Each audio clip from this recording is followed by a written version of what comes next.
Welcome. You're with the Nasty Pastor, and I'm back with another read. I'm back with another chapter read from the Holy Bible, the Book of Moses. Excuse me. The Book of Exodus. And to be honest with you, I'm going to say it to you this way. You might as well say it's the Book of Moses. It's his life. You feel me? It's his life. You got me? So I say this to you once again, you know what I mean? That is the second book of the Holy Bible that Moses wrote, and he was inspired to write. Let me say it that way. And so far it's been a good read. So far it's really detailed as the movie was detailed. And I just say this, we got to the ninth plague, which is darkness, and we know ninth. When you do your math, your universal mathematics, you got what I'm saying. You do your universal math. 9 is creation. Something is born. You get what I'm saying? BORN. Something is born. So what was born? The demise of a civilization that taught you how to read, write, build, think, communicate, how to say this, you know what I mean? The most highest honor that I can place upon this culture was to bring a life into this world that could breathe, that was healthy. You feel what I'm saying? That was able to walk. You get what I'm saying? That was very big,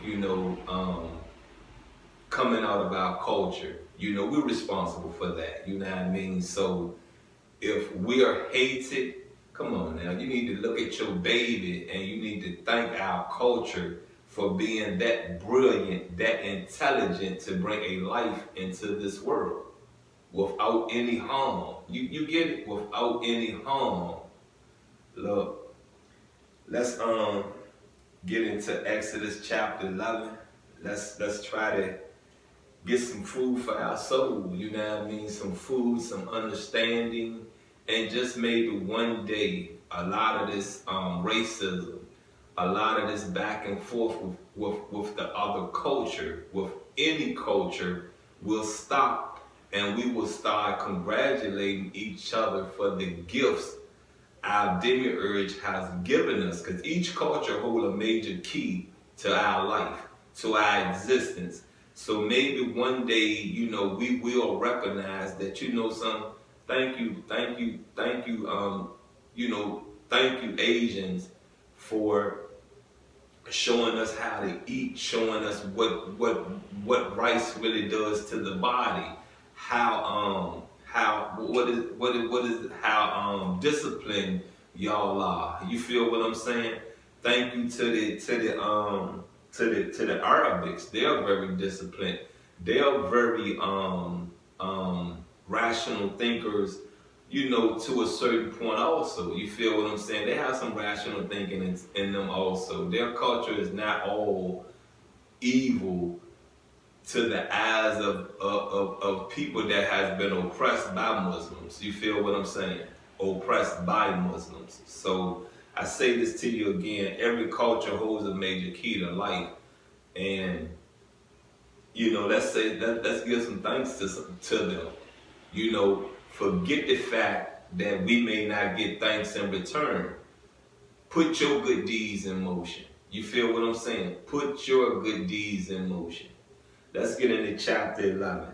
And the title is Death of the Firstborn Announced.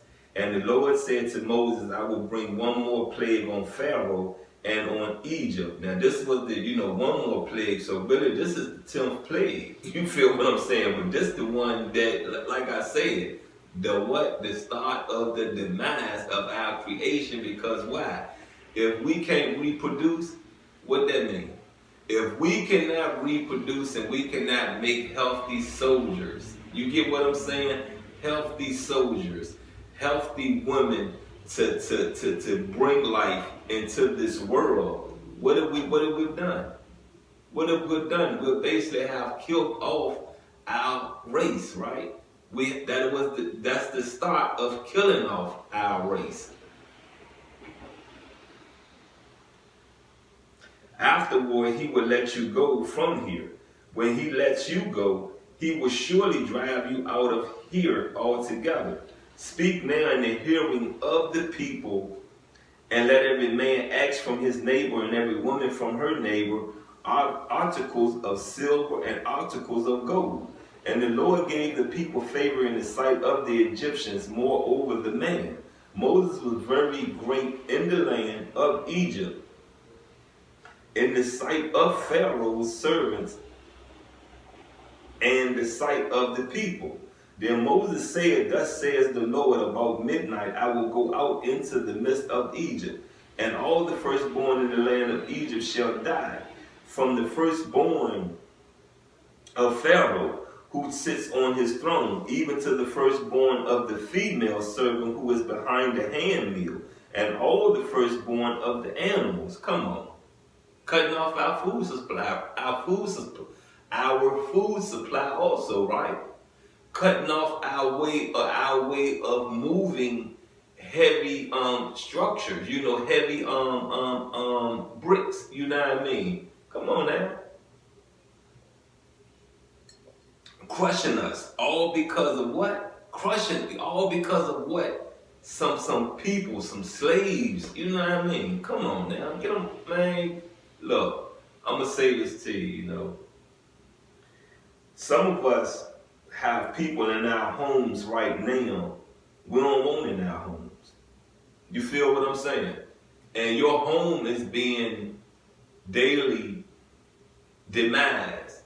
And you either scared to speak up, or you in a situation where you need the finances that is being given, or you need the protection of them being in your home.